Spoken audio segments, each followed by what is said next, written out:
Sound words में most बार MJ head technician से आपको मैनोमेट्रिक का कैथेटर किस तरह से वॉश करते हैं उसके बारे में बताऊंगा कि ये कैथेटर है सॉलिड कैथेटर में सिर्फ एक ही चैनल होता है, ये इसका ये होता है,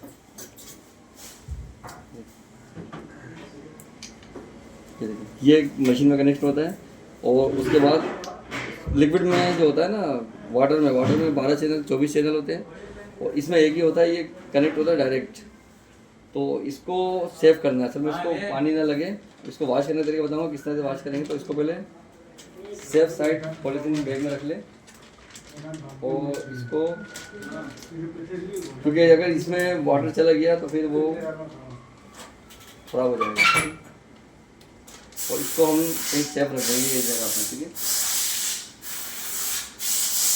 ये हमने सेव करके रख दिया, ठीक है। अब हमने वाटर थोड़ा ये बिल्कुल सॉफ्ट हाथ से, ठीक है, क्योंकि बहुत बारीक इसमें वायर होते हैं, बिल्कुल बारीक, बिल्कुल हल्के हाथ से इसको हमने वॉश करना है।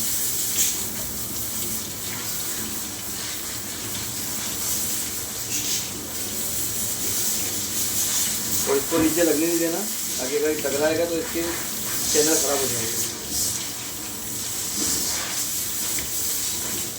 और खींचेगा तो इसके अंदर बारीक वायर होते हैं, वो टूट जाएंगे, तो फिर ये पूरा कैथेटर बेकार हो जाएगा।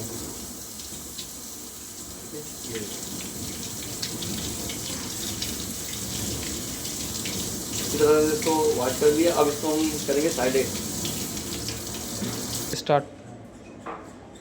तो उसके बाद ये हमारा साइड एक्स है, तो इसको हम साइड एक्स में ऐसे डीप कर देंगे, ठीक है। और इसको 15 से 10 मिनट के लिए हम रखेंगे, उसके बाद हम इसको निकाल देंगे। तो मुझे उम्मीद है कि आपको वीडियो अच्छी लगी होगी। मेरे चैनल एमजे हेल्थ टेक्नीशियन को लाइक करें, सब्सक्राइब करें, बेल आइकन दबाएं ताकि मेरी मज़ीद और वीडियो आपको मिलती रहे।